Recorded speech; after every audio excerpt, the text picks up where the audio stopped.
Hello everybody, Jim here, and in Akiba today to do a bunch of stuff, whole lot of stuff, busy day. But one thing I thought I would get knocked out first. Had a question recently from a viewer named Anthony, and I hope I'm not butchering this too bad, Ciarochi, or we'll just say Anthony C. Anthony wanted to know if I ever find imported games while I'm game hunting here in Japan. So like stuff from North America, or maybe even PAL region games. And I do occasionally come across imported games. One that springs to mind was, I think I was at a Hard Off out in the middle of, no idea, I don't even remember where I was, but in their junk section, they just had a random Sega Genesis 6-pack just lying in the junk section. And that's just one example. I find imported games every now and then, but while I'm here in Akiba, I can think of at least 2 places I can go without running into people, where I can find quite a few, at least North American games. So we're going to go to those places, and then we're going to go and see if we can't find any more imported stuff at any of the other game shops here. But I think the first place we're going to go to is Trader, and then a little later we'll go to Super Potato, and we'll take a look at some non-Japanese games for a change. So stick around. Hey, new arcade just opened up. Cool. Anyway, it's not what I'm doing right now. Don't get distracted, Jim. Just go get the damn games. All right, here we go.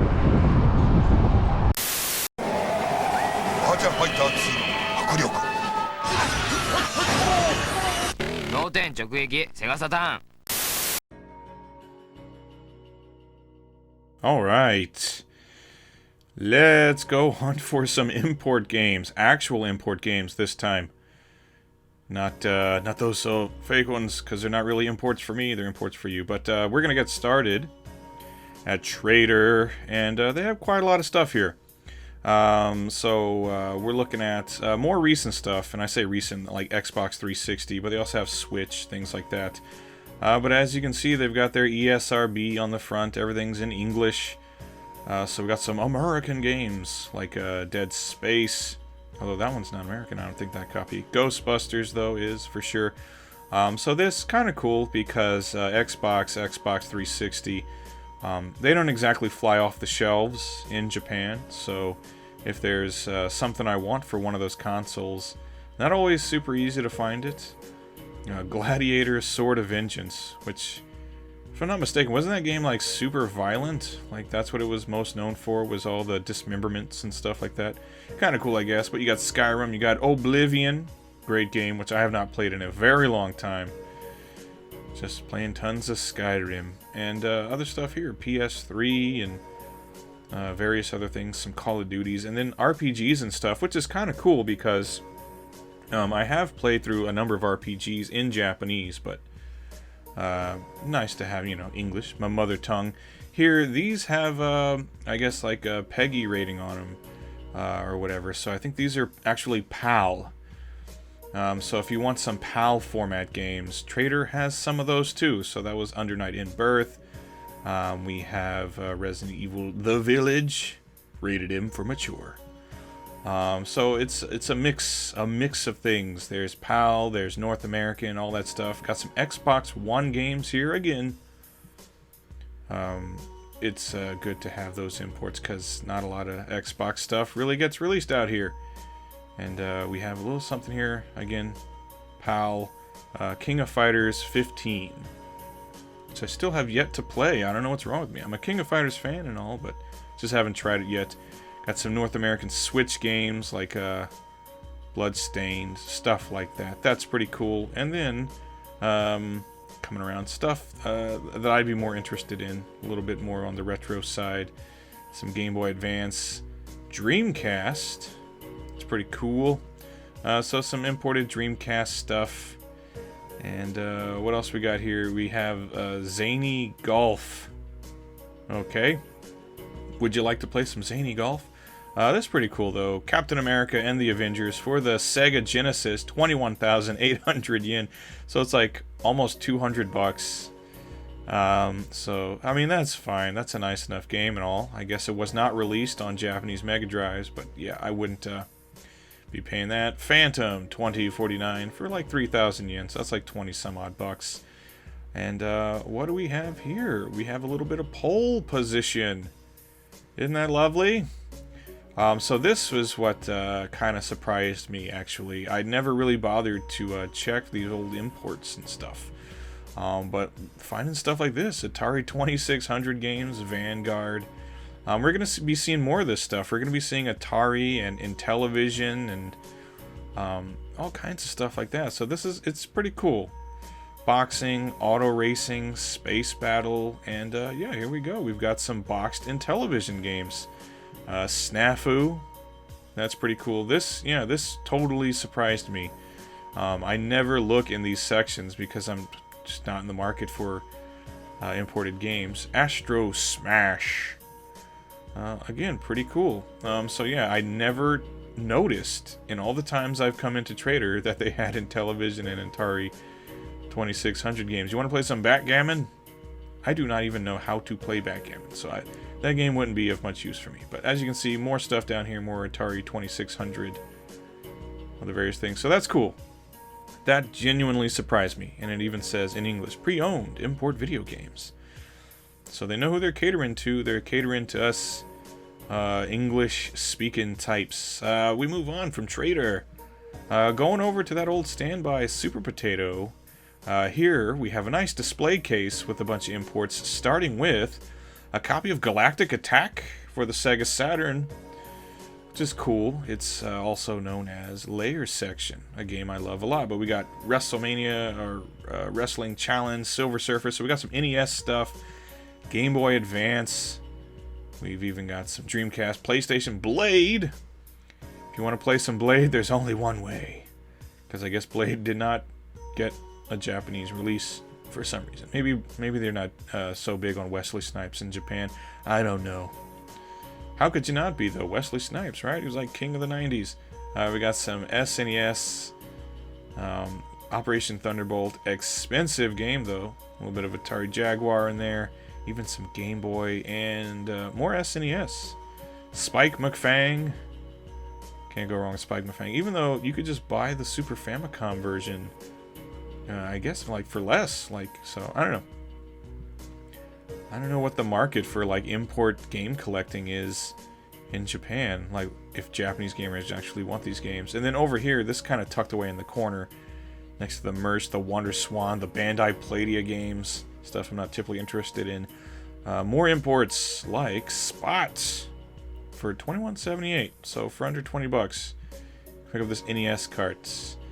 And again, I was surprised to find Sword Quest for $10.78 for the Atari 2600. So that's cool. We got some Smurfs for the ColecoVision and Hangman. So there you go. And then we got some more box games. Atari Video Computer System Game Program, Starship. So there's that. That's cool.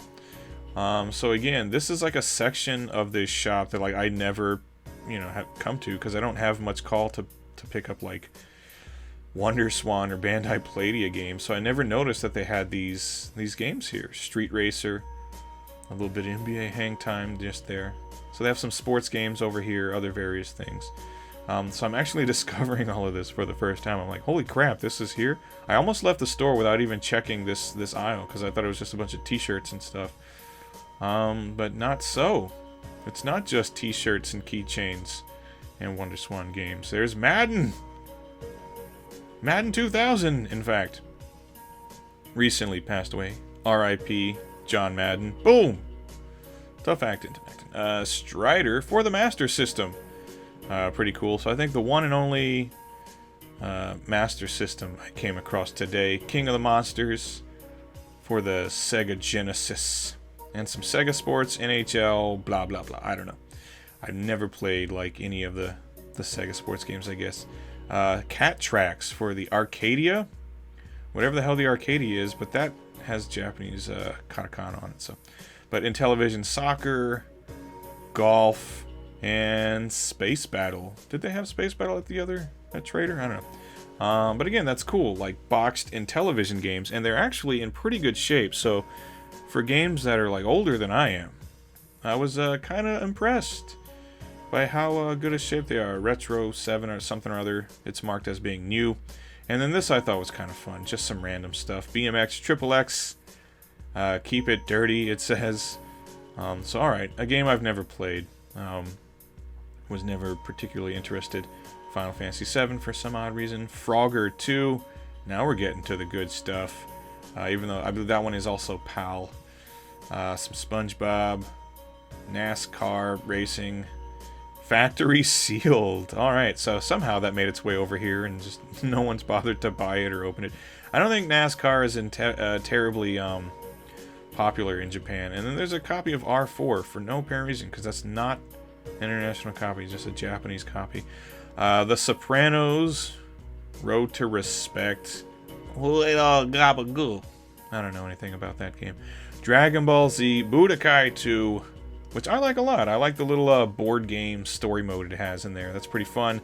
And Reservoir Dogs, the game, which I think they got a bunch of the voice actors for that. And I don't think I ever played the game, though. I know that Mr. Blue, there's a section where you play as Mr. Blue, so that mystery gets solved. Like, what happened to Mr. Blue? Well, he got shot in the face or something. I don't know. But we're going to go now to our last destination for the day. And that is Retro Game Camp.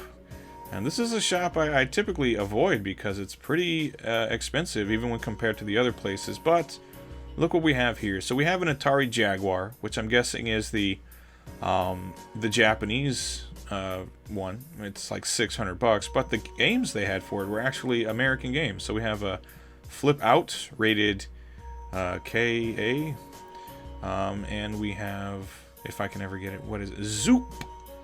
Another KA game for like $2,800. Get a complete copy of Zoop. So the only two actual like boxed Jaguar games, or the only Jaguar games they had at all, were both American Jaguar games. I'm guessing the Jaguar didn't get much love in Japan. Not that it did anywhere else, really. And we have some other cool stuff here. Bart's Nightmare, Super Mario Kart, Super Street Fighter 2.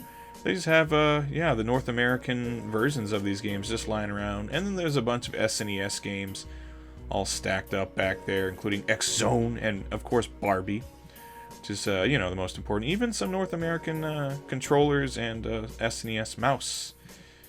And again, some NBA Live 97, finally. I get to complete my collection of NBA Live games. Even some GBA, other various things. And I guess, well, we got some NES games here, and I think even those Neo Geo Pockets back there, maybe those are like North American versions or something. Because I had a Neo Geo Pocket at one point. Yeah, English games, it even says.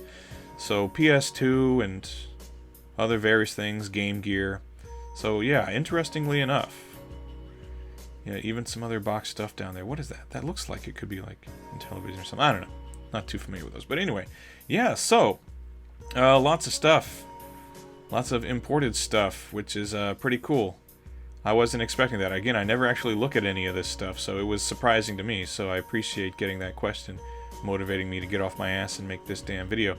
Anyway, that should just about do it. I think we're done, so I'm going to get out of here. We can go outside on the street and have some final words. Okay, so that's it. I think that's enough. I made my point. Retro Game Camp, Trader, Super Potato. All places where you can find imported games from North America and from Europe, at least here in Akihabara. And like I said, on past game hunting trips to hard offs and book offs and random areas I've visited, I've come across the odd import game or two. But yeah, you know, it's a retro game collecting market out here, and just like there's a market for import games in the United States and in Europe, there's a market for those kinds of things here. People that want, you know, to pick up games for the NES or maybe older consoles, like you saw some stuff for Intellivision and Atari. I guess consoles of that generation weren't really so prevalent out here, so importing is your best bet. Anyway, thanks for that question, Anthony C. I hope you enjoyed the video, and same goes for the rest of you. Hope you enjoyed the video, and if you have any questions or you'd like to see more stuff like this, let me know down in the comments, and I will be happy to oblige. Anyway, thanks for watching, everybody, and take care. I'll see you on the next one. Goodbye.